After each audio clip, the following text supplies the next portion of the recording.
Votre futur vous transporte au-delà du continent, mais vous restez dans le continent. Parce qu'on reçoit un artiste extraordinaire, un artiste au disque créatif. Il s'agit de Freddy Massamba, artiste congolais qui est dans l'afro-soul, dans le hip-hop, dans du rap, mais il n'oublie pas ses racines. Parce qu'il a été bien bercé par la rumba congolaise, la rumba des deux rives du fleuve Congo. Il n'y a qu'à écouter ces sons, ces morceaux, pour se rendre compte de l'éloquence, pour se rendre compte aussi des thématiques très intéressantes qu'il essaie de développer à travers sa musique.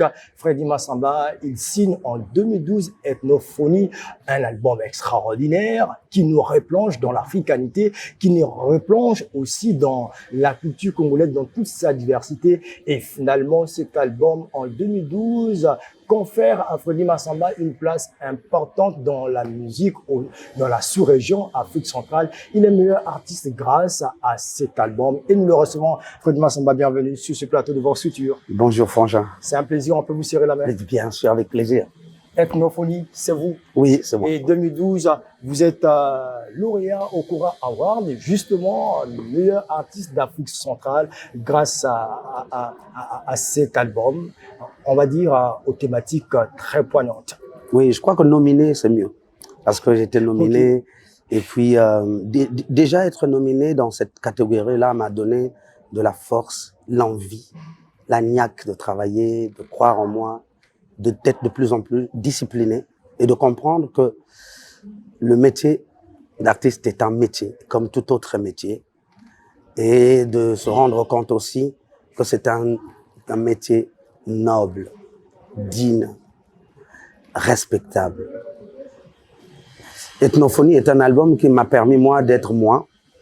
Je suis à Dakar, j'arrive à Dakar et je travaillais sur l'album de Didier Awadi, Positive Black Soul, PBS, que je salue Awadi depuis Dakar. Nous sommes à Brazza, avec la famille Vox, super, ici.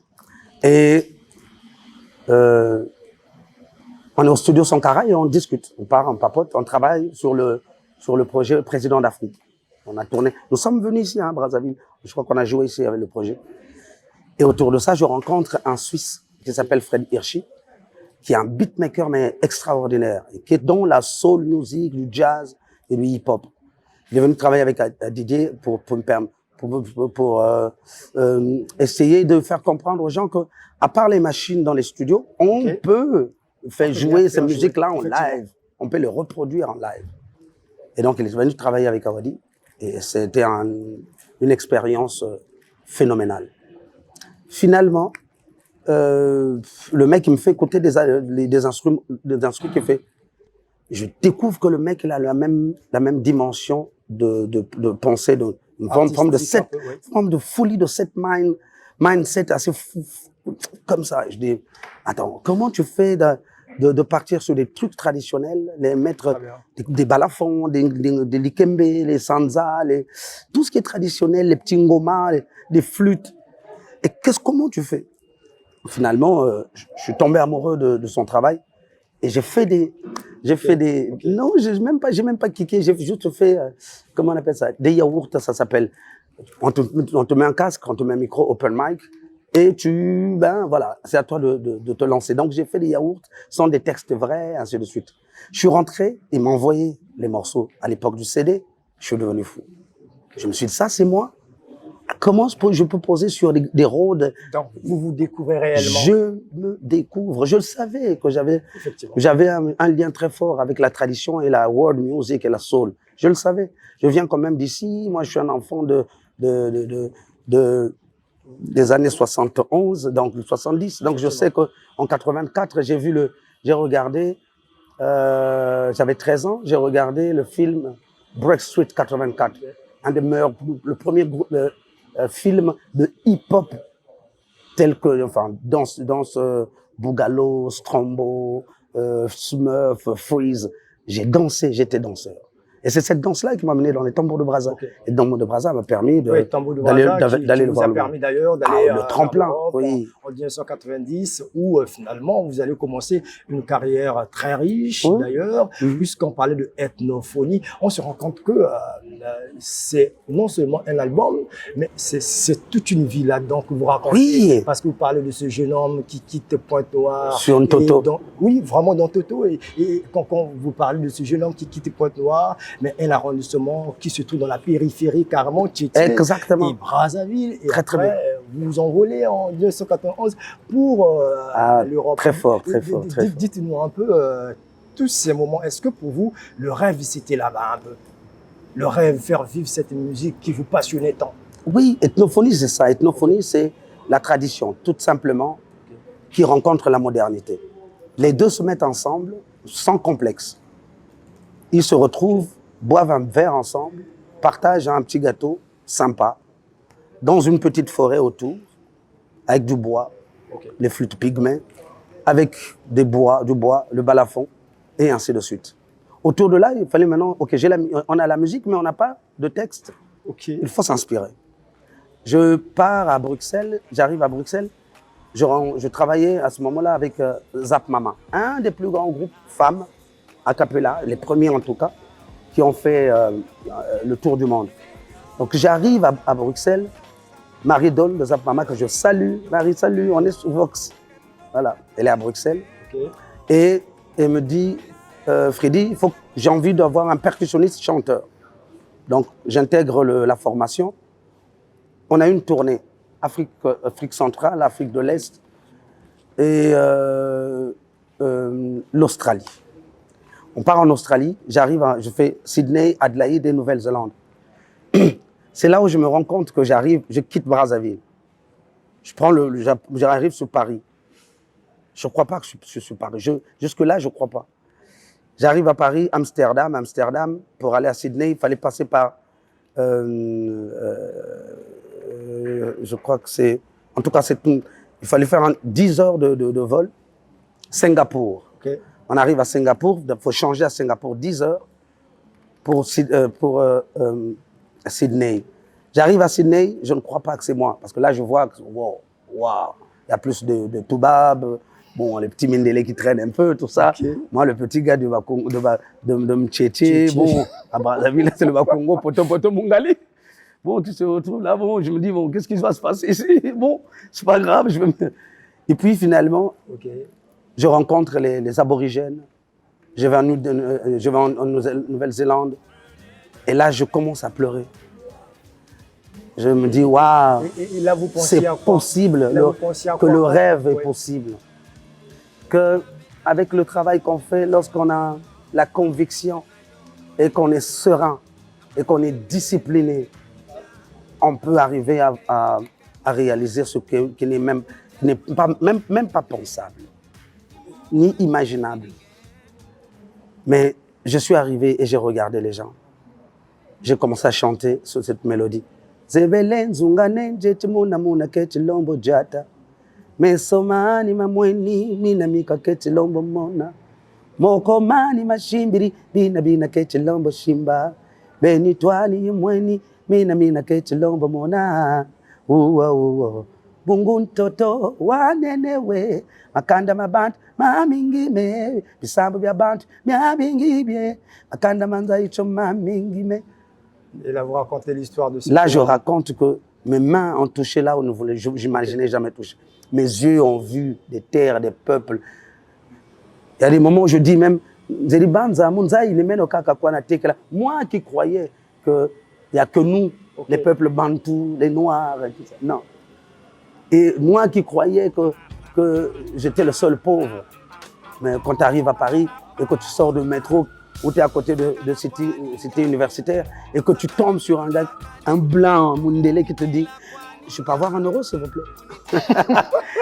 Tu te dis « Ah bon, je ne suis pas seul. » Et donc voilà, donc tout ça, ça a été cette mathématique, et cette thématique, j'ai continué à développer là-dessus. Mais c'était vraiment quelque chose de fort, et de fort, et de fort. Autour de ça, voilà, d'autres textes sont nés. Je tiens juste à informer nos chers téléspectateurs, nos chers internautes, que Freddy Massamba chante en Kikongo, En Lingala, en Lari, en Teke, des mots Teke, je mélange tout. Des Swahili, je les mets dedans. Vous chantez, vous jouez aux percussions et quand je danse. Et vous dansez. Quand vous chantez Zonza. Oh.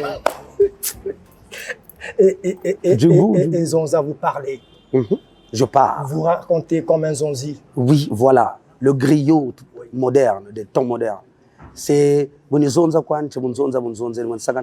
que je parle, on me dit qu'il a parlé. Dès que je pleure, mais un homme ne peut pas pleurer. Même pleurer, on me l'interdit, que je n'ai pas le droit de pleurer. Et même quand je m'assieds, on m'a dit, ben, il est trop, lui c'est un flemmard, hein. Il ne va pas aller chercher le boulot et les soucis. Et même lorsque je quitte le coin où j'ai envie d'aller prendre de l'air à côté, changer d'air, eh bien voilà, s'il est parti là-bas, il est allé comploter. Non. Donc, quelqu'un a toujours quelque chose de penser sur l'autre. C'est toujours des choses qui, on a dit, on dit ça, voilà, donc je voulais un peu parler de ça. C'est parler. Et puis finalement, Freddy Massamba fera comprendre aux gens qu'il est fort avec son album Makassi. Dites-nous un peu. Makassi, c'est la continuité en fait d'Ethnophonie. Je voulais rester dans le même mood, le même groove, parce que je trouvais que ça me ressemblait. Et je commençais à avoir ma place dans le monde de la musique world, bien sûr, mais aussi jazzy, soul, dans des festivals, et ainsi de suite. J'avais beaucoup de demandes sur le premier album, donc j'ai continué en deuxième. Et les deux albums ont été produits par Skin Fama, une boîte belge, et toujours accompagné de RFI Talent, qui était voilà, pour les médias. D'ailleurs, dès les débuts de votre carrière, vous êtes cité parmi les top 10 de RFI, vous êtes cité parmi les top 10 partout au monde parce que vous faites la conquête du monde avec vos différents titres, vos albums. Et aujourd'hui, vous revenez fraîchement, quand on dit fraîchement, mais avec un album depuis 2023 d'ailleurs. Exactement. Transestral. Transestral est un album qui est né en vrai pendant la période Covid. Lorsqu'on disait « faut rester chez vous », je ne restais pas chez moi. Je ne demande pas que les gens le fassent, parce qu'il faut respecter l'État, il faut respecter les autorités, mais à Bruxelles, je me voyais enfermé pendant une année dans une maison. Donc avec des potes, on squattait un coin, on a mis du matériel et on travaillait. Rodriguez, Boule, Didier Tauch qui fait partie de 90% des morceaux que j'ai fait, composés avec lui. Et d'autres amis qui étaient avec nous. Donc on squattait dans un truc, un dépôt comme ça, complètement abandonné. On a mis du matériel, on travaillait. Et c'est là où est né ce projet. Pourquoi tout le mot transestral? Transestral, c'est vraiment, c'est une façon de transcender la musique traditionnelle vers la musique moderne. C'est aussi une façon de me dire aussi que oui, cette période-là a été difficile. On a eu une drôle d'époque où on est enfermé, où il y a eu beaucoup presque à la limite, on se disait la vie ne reprendra plus son cours, son normal. Mais finalement, quand je partais au micro, ou je rentrais en transe, ou ce que je disais, je ne comprenais pas, je pleurais. Et lorsqu'on a fini cet album, Anga Music, je salue Vanessa Kanga, depuis là-bas à Montréal, et Didier Toko de Domaf, le directeur de Domaf de la Musique Art Festival. C'est eux qui se sont mis, ils m'ont dit, cet album, on l'entend que tu es en transe, et c'est très ancestral. Donc d'un côté, c'est les trans, de l'autre, c'est l'ancestral. Et finalement, vous mêlez un peu les sonorités traditionnelles à la musique moderne. Et justement, dites-nous un peu, c'est quoi cette magie que vous instaurez, que vous implémentez à travers votre musique, notamment ces sonorités africaines qui ne vous quittent pas d'ailleurs? Oui, mais moi je suis un enfant qui a baigné dans la percussion. Les tambours de Brazza, c'est vraiment c'est mon école, c'est la grande école, c'est la grande porte. C'est le conservatoire par excellence, si on peut dire ça. On n'a pas de conservatoire au Congo frangin, on n'en a pas. Donc à un moment, moi-même, je suis un autodidacte qui se construit lui-même. Et la majorité des jeunes qui sont ici se construisent eux-mêmes. Il n'y a pas de conservatoire, il n'y a pas d'école digne de ce nom au Congo. Donc, je peux dire, à Kinshasa, on a INA, on a quelques, mais c'est pas des grandes écoles de aïe, comme on le dit, avec tout le matériel adéquat. Mais je parle de cette magie traditionnelle, pour moi, c'est important. J'ai grandi en Tchétché là-bas, il y avait une place à côté de la gare, et tous les samedis et les dimanches, il y avait des groupes Bembe, Teke, Kamba, Tsangi, Pounou, Yaka, Moshik, qui jouaient là-bas samedi et dimanche. Se faisaient de relais un week-end sur deux, à l'autre qui passait un week-end sur deux. Et il y avait les Bayombe, on était là-bas. Et ça m'a collé, man, ça m'a collé. Moi, ce qui m'a collé, c'est la tradition. Je suis fou des balafoninistes. Je suis fou quand j'écoute la flûte la flûte Peul de Salif Keïta. Je suis fou quand j'écoute Baba Mal avec son côté Peul. Je suis fou quand j'écoute des groupes de hip-hop avec un tama, avec une kora, comme Numukunda Sissoko du Sénégal. Je suis fou quand j'entends des balafonistes du Burkina ou de Kinshasa.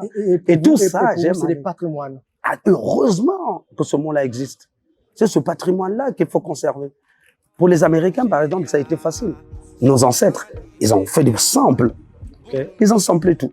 Ils ont samplé LL Cool J, Run DMC, tous les gars sont le rap, le hip-hop américain est assis sur la base ancestrale de ce que les parents ont laissé. Que dire au juste de la rumba, cette musique, ce genre musical qui vous a tant bercé depuis que vous êtes enfant?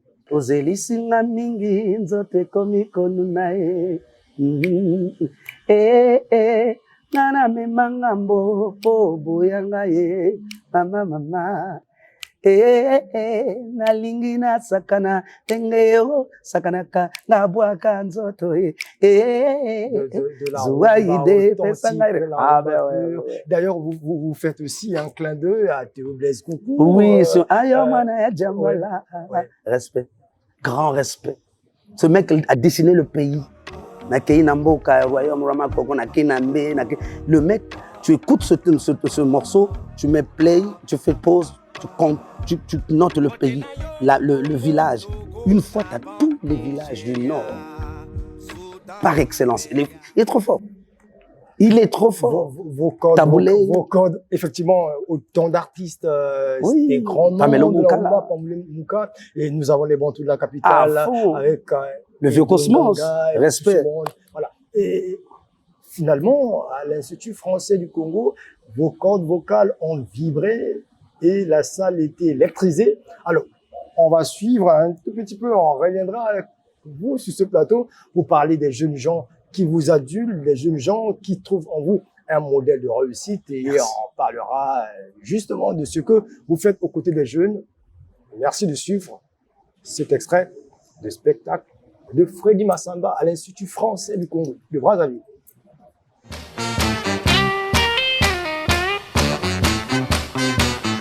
Congolais au disque créatif, Freddy Massamba, sur la scène de l'Institut français du Congo à Brazzaville, a enchanté le public venu à sa rencontre. La musique retentissante de Freddy Massamba, dans un élan afro-soul, est porteuse de messages poignants.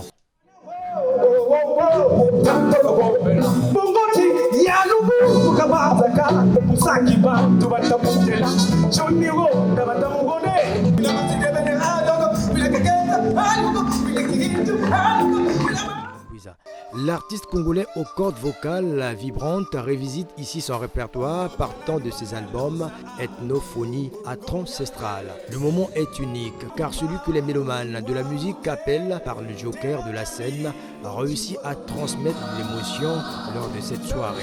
Pour moi, Massamba, c'est une grande star, un grand frère qui évolue bien dans le domaine. On le suit depuis si longtemps. Ça est une grande fierté pour nous d'avoir un artiste qui représente ce monde culturel, cette jeunesse partout dans la diaspora. C'est une fierté pour nous. Je suis même venu sous la pluie, bien mouillé. C'est surtout rare de voir une telle performance sur la scène. De nos jours, c'est un peu chaud de voir une telle performance sur scène comme ça. On est habitué à la nouvelle génération avec des playbacks. Et là, on a vu véritablement de la composition et du live. Sur la scène, Freddy Massamba accueille à tour de rôle des jeunes artistes de son pays. Il a été pris d'assurer l'éclosion des talents.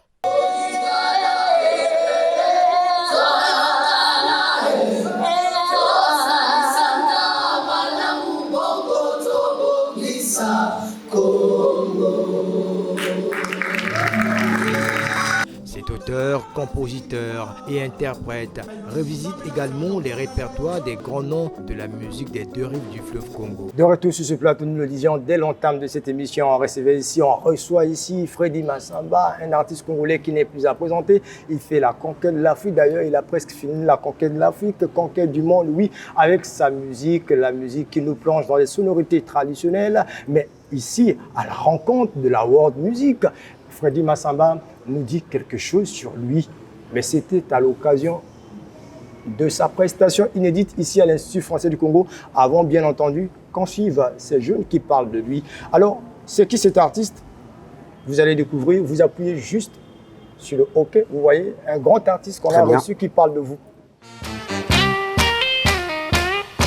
Vraiment présenter la nouvelle génération au grand public. Moi, toute ma force se repose sur le public. J'aime la jeunesse, j'aime les jeunes. J'étais jeune moi-même, donc je connais comment... Et puis on se comprend. Tu vois ce que je veux dire? Aujourd'hui, c'était vraiment ce qu'on appelle une forme de melting pot, où j'ai voyagé de Ethnophonie, le premier album, en passant par Makassi, hop, et là le troisième album, quelques morceaux du troisième album, Transcestral. Quel plaisir. C'est qui cet artiste? Cet artiste s'appelle Freddy Massamba. Et qu'est-ce qu'il dit? Il raconte une histoire après tout show. C'est la famille Vox qui arrive et qui lui pose des questions juste après le show, à chaud. Et il lui demande qu'est-ce qu'on fait, comment tu as trouvé le show, et ben voilà. Et cet artiste a répondu ce qu'il devrait répondre. Brazzaville, pour vous, ça représente quoi? Brazzaville, déjà je suis très content d'être à Brazzaville parce que Brazzaville c'est quand même la maison mère. Brazzaville c'est là où j'ai appris des choses, mes premiers pas dans la musique, dans la danse contemporaine, hip-hop, soul, ainsi de suite. Avec le RAP à l'époque, on était ici, on faisait autre chose. L'Institut français, ici aussi à l'époque, c'était le CCF. Aujourd'hui, c'est des instituts. Et de voir que ce public-là t'arrive, tu montes sur scène, tu envoies un refrain, toute la salle chante. C'est beau, c'est beau. Ah, ça fait, c'est le vrai salaire d'un artiste, c'est lorsque le public l'applaudit, chante ses refrains, chante avec lui, groove en même temps avec lui. Cette symbiose-là où il y a une forme d'interaction entre le public et l'artiste, je crois qu'il n'y a pas plus beau que ça. C'est ce que j'ai vécu à Brazzaville et je suis content.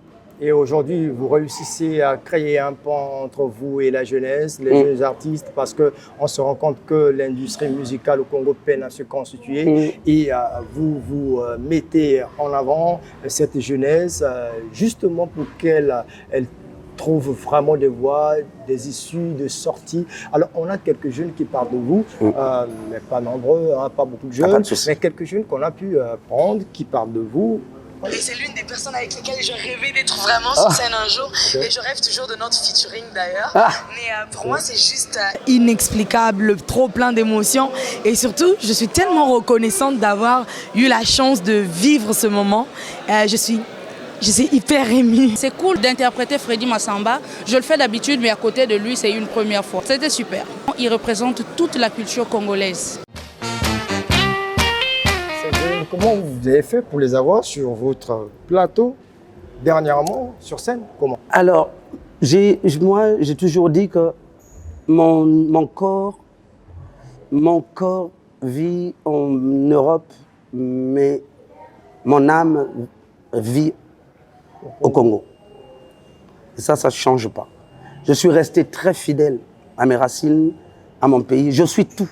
Je regarde tous les Makalba, tous là, les amis là, Tidiane, Mario, toute cette jeunesse là, Diesel, voilà, Gucci qui a fait un super concert à Paris, bravo petit frère, et voilà, donc tous les gens qui sont ici, les mamas du Congo, Lapidor, Fanny Fayard, tous les artistes, les Barca, vraiment les Mariuska, toute la familia. Écoute, moi, Je pense que c'est hyper important lorsqu'on arrive ici au Congo ou dans un pays de pouvoir donner de la place, c'est une place très importante à la nouvelle génération. C'est eux qui vont nous accompagner, c'est eux qui vont devenir des cadres au ministère de la Culture, changer peut-être la donne sur beaucoup de choses. Donc moi, je trouve que comment je fais, je les contacte. On est très en contact sur Internet, on est très amical, on parle beaucoup, je donne beaucoup de conseils. Ça ne se voit pas, mais dans l'ombre, il y a beaucoup de choses qui se font. Et je trouve que dans ce concert, ce que je voulais, c'est leur mettre au devant de la scène. Je me disais, Massamba, on connaît, ça va. C'est pas, allez, ok, je bosse. Mais je voulais vraiment mettre la jeunesse devant. Ne pas oublier que c'est eux qui sont au centre de la réussite et et que c'est hyper important pour moi de les mettre devant. De voir Dali était là, Dali Dandala.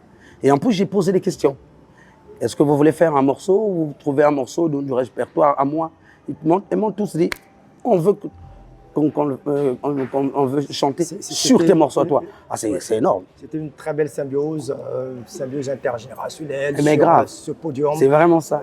Vraiment très émouvant. Et je suis content, tu ne peux pas imaginer, parce qu'il faut qu'on soit nombreux à faire ça, à présenter. Il faut pas.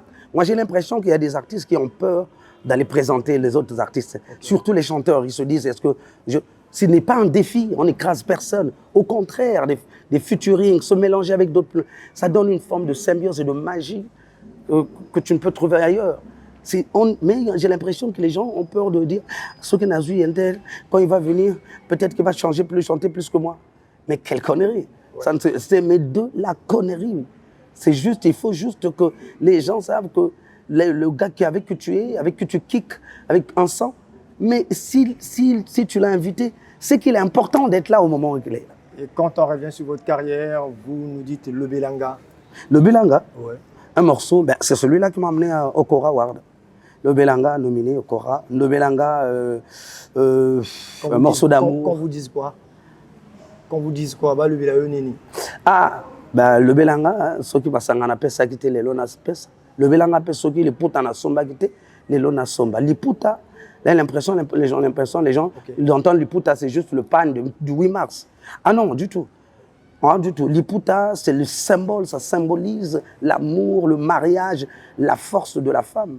Le Liputa, on ne se jouait pas. Je me rappelle à l'époque où, lorsque Mobutu a installé l'authenticité, c'est maman na Liputa, Nandinga Usaganate. Tu sentais que les femmes étaient respectées, moulele baloeti. Tu tapes le moulele, tu sors, tout le monde est d'accord. Bon, aujourd'hui, le moulele a pris une autre fonction. Bon, et puis une femme, quand elle se mettait dans le Liputa, papa, tu vas baver. Hein? Aujourd'hui, bon, le Liputa est jeté, il y a d'autres choses. Donc je voulais mettre toutes ces choses-là à l'intérieur. C'est le Liputa. C'est une chanson d'amour. Le mariage, la beauté de la femme. Ouais. Même le clip, je crois que ceux qui connaissent le clip, j'ai complètement décalé. J'ai mis à l'honneur des sapeurs, à la place de tout ce que je dis. C'est la création tout simplement. Oui, ça s'appelle décaler, se décaler. Ouais. Comme mon père peut décaler. Après Transcestral, vous envisagez quoi? Transcestral, après Transcestral, déjà, il faut que je... Là, je suis à Brazzaville et puis il faut que j'aille. Je rentre. Je suis en résidence pendant du 18 novembre au 22 décembre à Genève pour un gros spectacle qui va tourner dans toute la France du 15 janvier au 23 juin. Dans toute la France, on parle de 160, 170 spectacles. Qu'est-ce qu'il vous reste à faire dans votre carrière? Moi? Oui. Aller m'asseoir dans un village, autour, les pieds dans l'eau, et chanter avec les mamans du village, faire de featuring avec un vieux qui a un bon likembe, qui a un petit likembe bien vieux, de virtuoses. Je veux juste maintenant aller travailler avec des virtuoses et autour de ça, s'asseoir avec des jeunes pour poser des voix et travailler autour des thématiques très traditionnelles, mais hip-hop, soul, jazz, mais dans un village. Me mettre quelque part, je ne sais pas où, et vivre là pendant des années et des années. On recevait sur ce plateau Freddy Massamba, un artiste qui n'est plus à présenter, c'est une légende, c'est une icône. Aujourd'hui, en République du Congo, et bien au-delà des frontières, parce que sa musique fait la tournée internationale. Et justement, Freddy Massamba, avec lui, nous parlions de sa carrière et en passant de sa prestation ici à l'Institut français du Congo. C'était un plaisir de vous recevoir. Merci, Frangin.